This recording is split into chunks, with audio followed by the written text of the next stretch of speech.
Bíblia, amada, em nome de Jesus. 1 Samuel, capítulo 16, dos versículos de 1 a 13.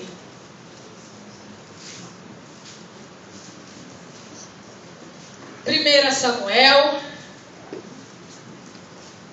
capítulo 16, dos versos de 1 a 13. Você que está com a Bíblia da igreja e ainda não conseguiu localizar, está na página 48. É para te abençoar e você conseguir nos acompanhar nesta leitura em nome de Jesus. Amém? Amém. Disse o Senhor a Samuel: até quando terás pena de Saul, havendo eu rejeitado para que não reine sobre Israel? Enche um chifre de azeite e vem. Enviar-te-ei a Jessé, o belemita, porque dentre os seus filhos me provi de um rei. Disse Samuel: como irei eu? Pois Saul saberá e me matará. Então disse o Senhor: toma contigo um novilho e dize: vim para sacrificar ao Senhor. Convidarás Jessé para o sacrifício, eu te mostrarei o que hás de fazer, e ungir-me-ás a quem eu te designar. Fez, pois, Samuel o que dissera ao Senhor, e veio a Belém. Saíram-lhe ao encontro os anciões da cidade, tremendo, e perguntaram: é de paz a tua vinda? Respondeu ele: é de paz. Vim sacrificar ao Senhor. Santificai-vos e vinde comigo ao sacrifício. Santificou ele a Jessé e aos seus filhos, e os convidou para o sacrifício. Sucedeu que, entrando eles, viu a Eliabe e disse consigo: certamente está perante o Senhor o seu ungido. Porém o Senhor disse a Samuel: não atentes para a sua aparência, nem para a sua altura, porque eu o rejeitei. Porque o Senhor não vê como vê o homem. O homem vê o exterior, porém o Senhor o coração. Então chamou Jessé a Abinadab e o fez passar diante de Samuel, que o disse: tampouco a este escolheu o Senhor. Assim fez passar Jessé os seus 7 filhos diante de Samuel. Porém Samuel disse a Jessé: o Senhor não lhe escolheu estes. Perguntou Samuel a Jessé: acabaram os seus filhos? Ele respondeu: ainda falta o mais moço, que está apacentando as ovelhas.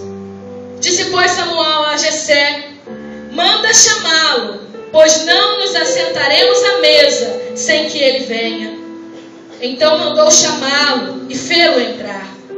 Era ele ruivo, de belos olhos e boa aparência. Disse o Senhor: levanta-te e unge-o, pois este é ele. Tomou Samuel o chifre do azeite e o ungiu no meio dos seus irmãos. E daquele dia em diante o Espírito do Senhor se apossou de Davi. Então Samuel se levantou e foi para Ramá. Amém. Feche mais uma vez os seus olhos. Pai querido e eterno, nós estamos, ó Deus, nesta noite na Tua presença. E, ó Deus, os mistérios que o Senhor quer revelar a nós são muito maiores do que letra, do que a letra do papel nós já cantamos aqui. São maiores do que os estudos, porque a revelação que vem, ó Deus, do Teu Espírito é aquela que flui do Teu coração. Então que o Senhor nesta noite possa se revelar a nós, porque como igreja estamos sedentos de Ti. Como igreja precisamos de Ti. E o Teu povo está aqui porque quer ouvir a Tua voz. Ó Senhor, eu quero Te pedir então que eu venha diminuir. Que eu venha ser, ó Deus, a menor, ó Deus, neste lugar.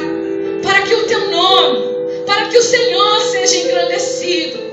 E seja coroado, ó Deus, sobre os corações aqui nesta noite. Em nome de Jesus. Amém. Quando nós lemos a história de Davi,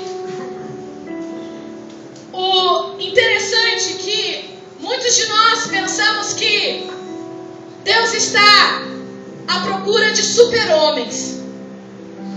Pensamos que Ele está à procura de homens fortes, musculosos, altos. Mas Deus não precisa dos nossos músculos.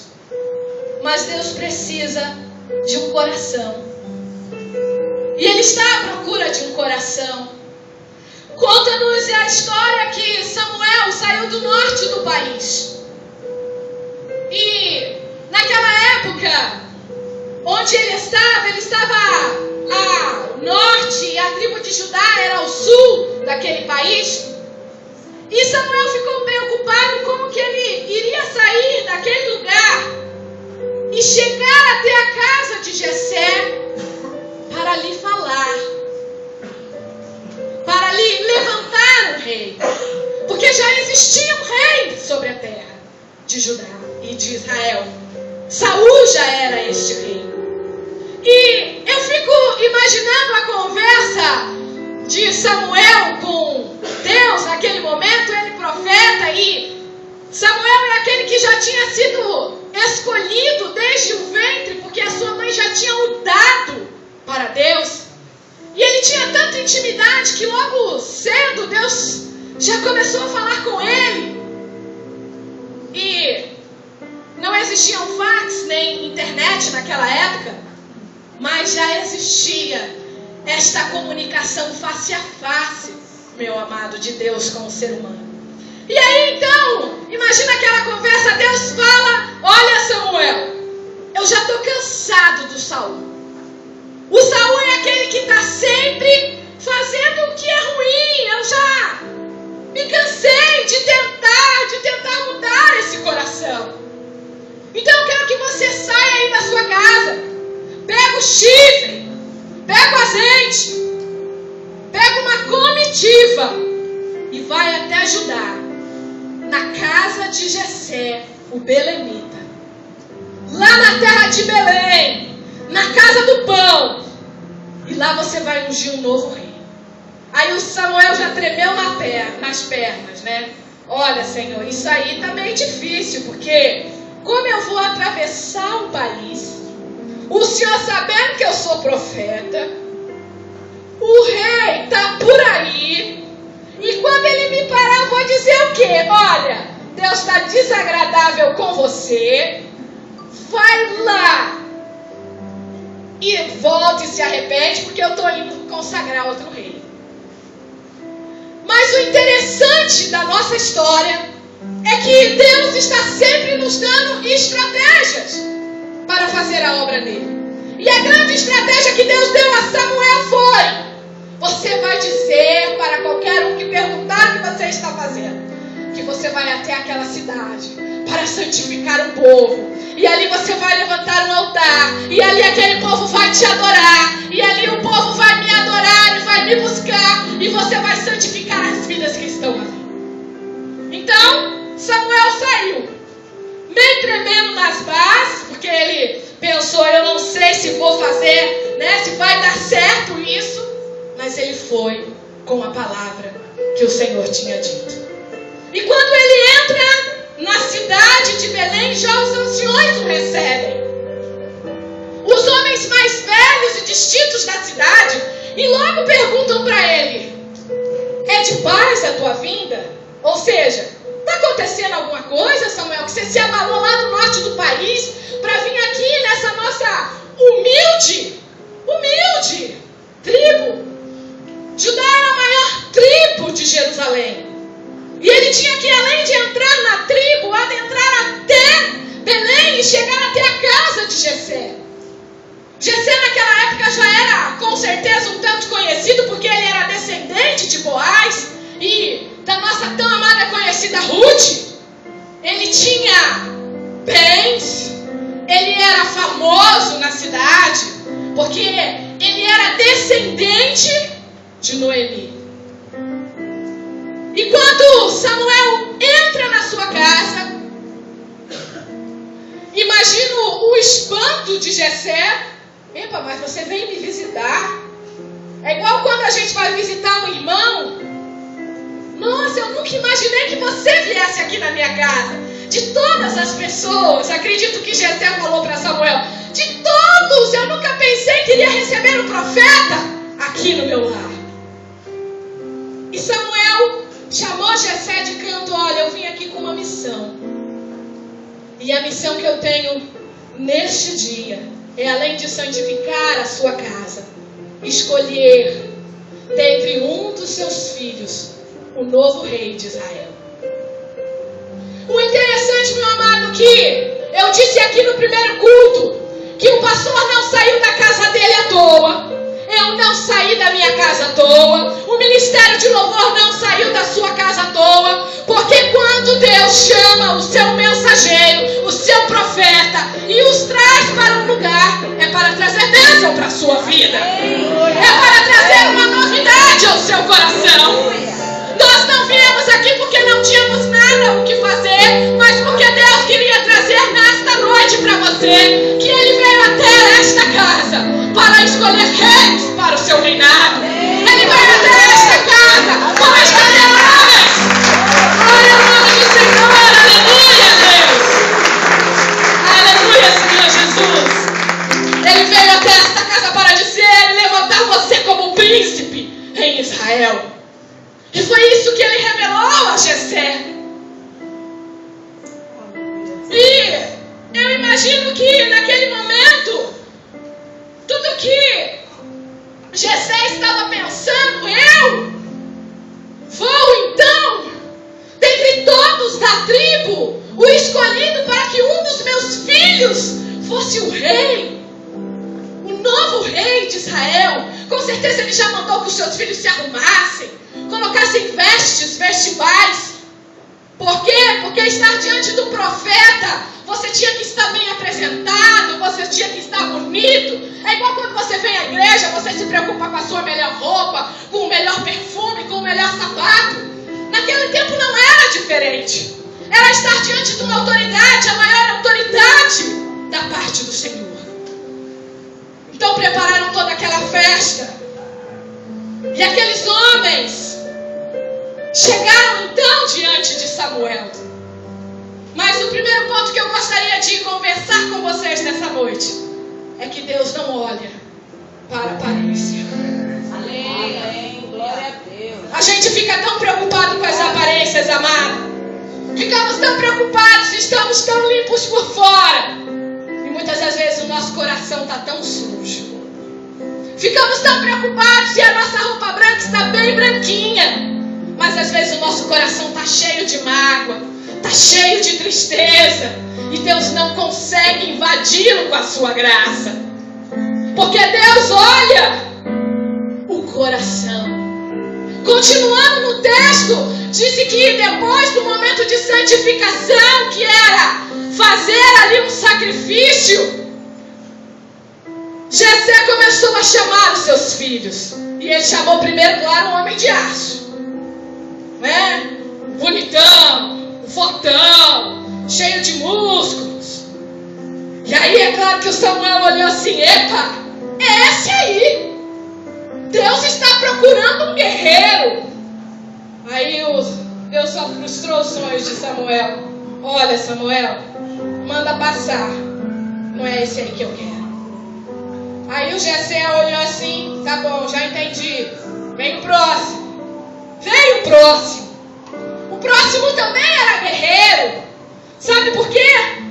Porque o judeu, desde criança, principalmente da tribo de Judá, era ensinado por lei a ser guerreiro. Ele aprendia a arte da guerra. Ele era ensinado a lutar com a espada. E todo o seu treinamento é para que ele fosse forte e poderoso para lutar contra as outras nações que tentavam irromper contra Israel. Mas Samuel também ficou novamente frustrado. O segundo homem de aço não era o escolhido de Deus. E passou o terceiro, passou o quarto. E eu acredito que o Samuel já começou a ficar impaciente, porque a gente é assim, impaciente. A gente pensa: eu olhei essa primeira e era bem essa que eu queria. E Deus fala: não, ora mais. gente olha aquele primeiro e fala assim: Senhor, esse é o meu número. Aí Deus responde: ora mais. E o Samuel com certeza chegou ao quinto, também não é esse. Senhor, o Senhor está de brincadeira, me fez sair lá do norte do país para vir aqui. Eu já passei por 5 filhos e nenhum é. Passou o 6º, também não é esse. Veio o 7º, também não. Pode mandar encostar ali. Por fim, ele viu que já tinham passado a fila dos 7 filhos. Olha, Jessé, eu sinto muito te desapontar, mas nenhum dos 7 foi o escolhido. Você não tem mais nenhum. Não tem mais nenhum lá escondido em algum lugar. Aí foi como se houvesse um relapso de memória e Jessé se lembrasse. Tem sim. Ele está lá cuidando das ovelhas. Existe uma linha da teologia que acredita que Davi era um filho bastardo de Jessé. Por isso ele foi esquecido. Esta linha da teologia acredita que ele era bastardo porque quando ele aparece diante de Jessé e diante de Samuel, o texto diz que ele era ruivo, formoso de semblante, de boa presença.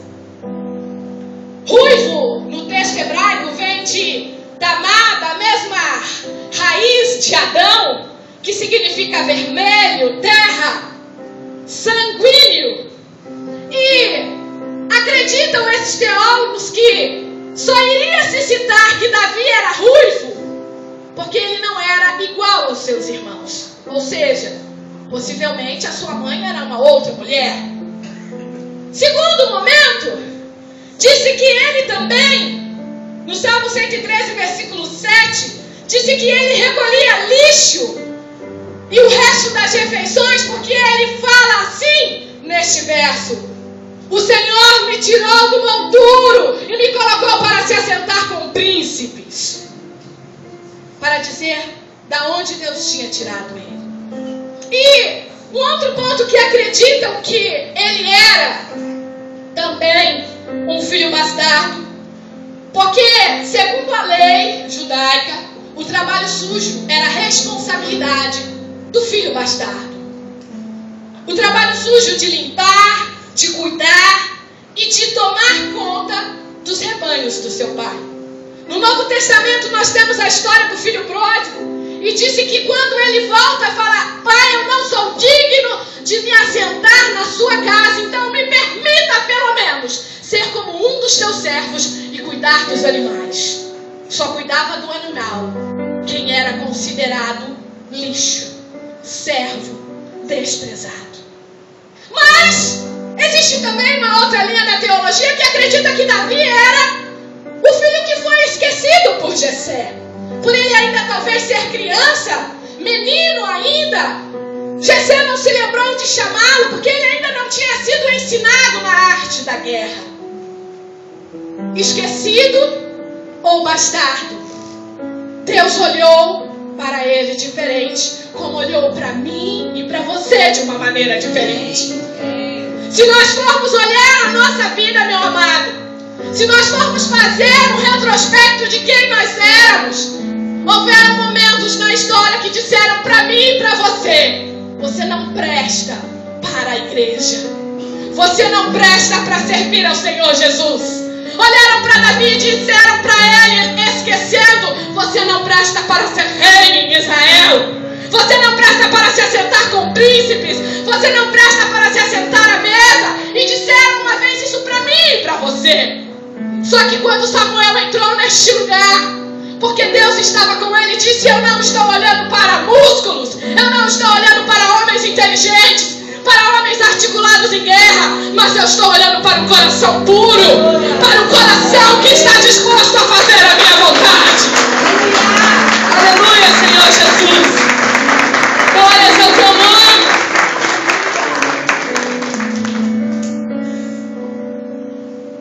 Sendo esquecido ou bastardo, Davi foi a maior tragédia de Jessé.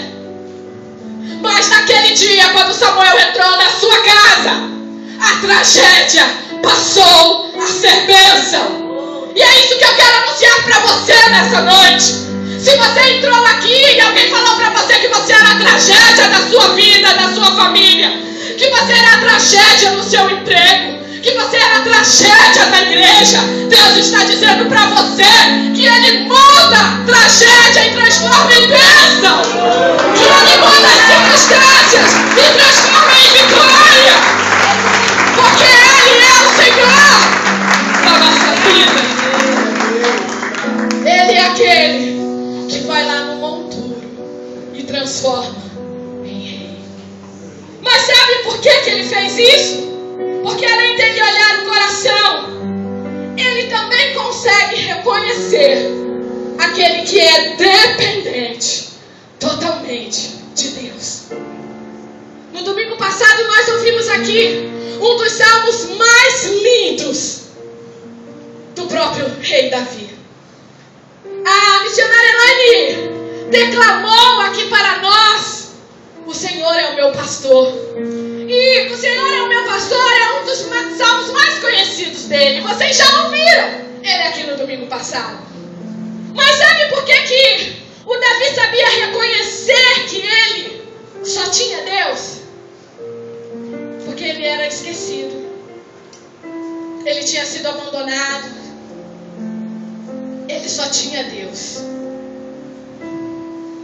Ele guardava, ainda que seu pai e sua mãe te abandonem. Salmo 27, eu jamais te esquecerei. Imagina que se ele fosse bastardo ou somente esquecido, o quanto que este jovem sofreu. Porque este jovem só podia fazer o quê? Cuidar de ovelha, recolher o lixo da casa e ser zombado pelos seus irmãos. O próximo capítulo de Samuel nos conta que Jessé chamou Davi para levar comida aos seus irmãos, preocupados para que os seus irmãos tivessem alimento. E ele chegou lá e levou para o general um cesto de queijo, levou um alimento para os seus irmãos. E os seus irmãos, assim que ele acabou de entregar a comida, só falou assim para o Davi: volta para casa logo, menino. E o Davi louco para ver a batalha, querendo saber, igual quando a gente vai num jogo de futebol, né? E aí quem tá ganhando? E ele querendo saber quem tá ganhando. E o irmão dele só virou e falou assim: volta para casa agora, você não é bem-vindo aqui. Davi não tinha amigos, porque os nossos primeiros amigos são nossos irmãos. Os nossos primeiros amigos são os nossos pais. Até a gente ir na escola e fazer novos amigos, nós só temos a família. Mas a família de Davi era aquela que o desprezava. Então, ele só tinha Deus. Por isso que ele falava, Salmo 119, versículo 174: suspiro, Senhor, pela tua salvação. Vem me salvar dessa dor, desse desprezo da minha família. Aí ele completa 55, 1 e 2: dá ouvidos, ó Deus, a minha oração, não te escondas da minha súplica, atende-me e responde-me, porque eu não tenho ninguém. Ou Salmo 62, 8: confiai nele, ó povo, em todo o tempo, derramai perante ele o vosso coração, porque Deus é o nosso refúgio. Sabe por que Deus quer humanos com coração? Porque super-heróis são super independentes. Eu não estou falando de que as mulheres hoje estão buscando a independência financeira. Não estou falando desta independência de homens e mulheres de lutarem pelos seus direitos. Eu estou falando de uma dependência de saber que Jeová Rafá é o meu Senhor, que Elohim é o Deus Todo-Poderoso, de ser que no Yahvé é a minha justiça. Eu estou dizendo, meu amado, de declarar ao acordar durante o dia que você sem Deus não é nada. E Davi reconhecia isso, porque ele não tinha nada. Ele tinha lixo para cuidar, ovelhas para pastorear. Por isso, que ele tinha um coração totalmente dependente de Deus. Davi já havia experimentado o socorro de Deus em várias ocasiões, e por isso que ele disse: confie os teus cuidados ao Senhor, pois Ele te susterá. Jamais permitirá que o justo seja abalado. Tu, porém, ó Deus, os precipitarás à cova profunda. Homens sanguinários e fraudulentos não chegarão à metade dos seus dias. Eu, todavia, confiarei em ti. É este homem, tão dependente de Deus, que o Senhor entrou por aquela casa para o coroar. Mas, por último, Deus escolhe os últimos e não os primeiros. Na lógica de Deus, a loucura dos homens é que é o prazer de Deus. Na ótica de Deus, 2 mais 2 não são 4, mas é uma multidão, porque eu e Deus somos um exército. Você e Deus é um exército. Na ótica de Deus, meu amado, não foram os primeiros ou os mais fortes que conseguiram e que chegaram lá, mas foi aquele desprezado e último. Mas eu comecei a meditar sobre ser o último. Eu não tive essa experiência ainda, digo a você, porque eu fui a primeira neta, fui a primeira filha, tanto do lado do meu pai quanto do lado da minha mãe. Fui muito amada pelos meus pais, continuo sendo, mas aí o Senhor Deus é tão bom que Ele colocou uma pessoa do meu lado que falou para mim: eu senti o que é ser o último.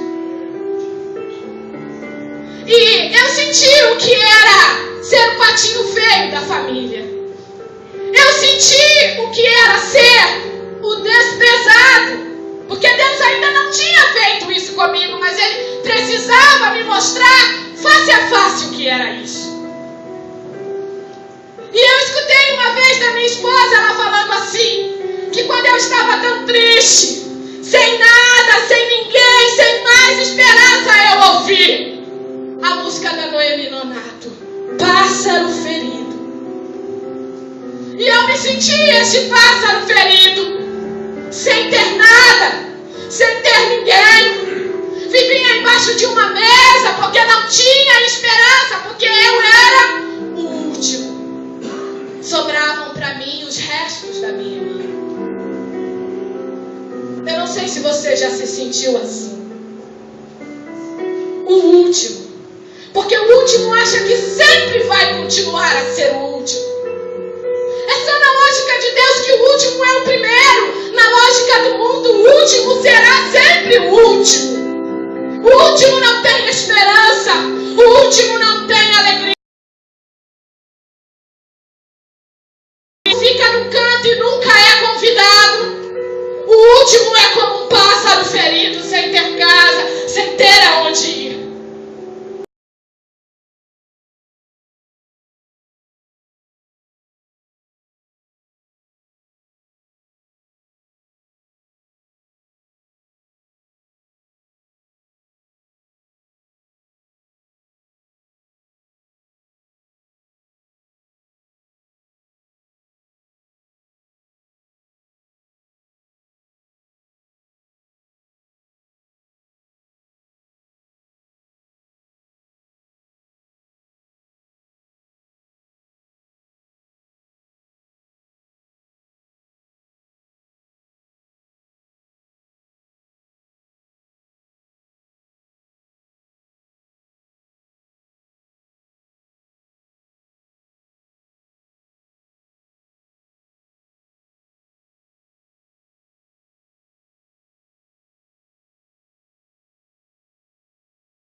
Tia linda aqui que disse: o Deus do céu, Jeová, está presente aqui e vai mudar hoje a sua história, vai mudar hoje a sua vida, porque a escolha de Deus não é feita pela aparência, ela não tem seus próprios critérios, mas ela é cheia de amor. Na lógica de Deus, os últimos serão os primeiros, porque Deus olha com amor. Deus é amor, meu amado. Além de todas as convicções de achar que falar em línguas, profecia, ter visões, Deus é mais, porque Ele é puro amor. Ele olhou para Davi e viu que aquele homem, aquele menino, que já estava acostumado a ser o último, não tinha nenhuma esperança de voltar ou de ser o primeiro na sua família. Mas diz o texto que naquele dia Samuel falou: nós não vamos nos assentar a esta mesa enquanto este último jovem não chegar aqui. O Senhor está falando para você que não vai acontecer a festa enquanto você nesta noite não perceber que Ele te chamou para ser príncipe, que Ele te chamou para reinar, porque Ele quer ser o rei da sua vida, que Ele te escolheu com um coração novo, e que Ele sabe que você não é um super-herói, que você vai fraquejar, que você vai errar como Davi errou. Ele sabe que você uma hora vai desanimar, mas Ele vai continuar sendo o seu Deus. Ele vai continuar sendo o Deus que muda a história. Ele vai continuar sendo aquele que te escolheu para fazer a diferença nessa nação. Ele vai continuar sendo aquele que te chamou para ser honrado aonde você estiver. Davi nunca foi soldado, nunca foi general, nunca foi cabo, mas ele diz que saiu do lixo e se assentou entre reis e príncipes. Eu não sei qual foi a situação que você chegou aqui. Eu não sei qual é o monturo que você vive na sua vida, e monturo é lixo. É aquele lixo desprezado por todos, que já passou até pela reciclagem. Eu não sei como chegou você aqui nesta noite, mas eu quero te dizer que Deus está falando para você que chegou a hora de se livrar deste lixo, de se livrar deste monturo na sua vida, de parar de carregar pedra e entulho, porque o Senhor te chamou para ser príncipe no reino dele, porque o Senhor te chamou para viver o melhor dele sobre a sua vida. Por isso que nesta hora, para concluir, eu gostaria de ministrar ao seu coração com um louvor, porque é por causa do meu ministério que ela se dedicou a aprender bateria. E eu não sei o que tem se passado na sua vida, mas eu sei de uma coisa: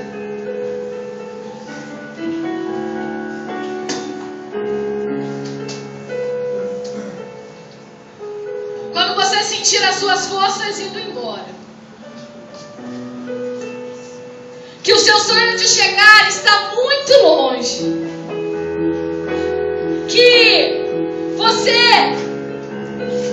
não vai nunca alcançar lugares impossíveis, é nessa hora que Deus quer te tornar um vencedor. Aleluia. Amém. Glória a Deus. Obrigada, hein, amado? Você é bênção.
você, homem nenhum pode tirar. Glorifica o Senhor e pode tomar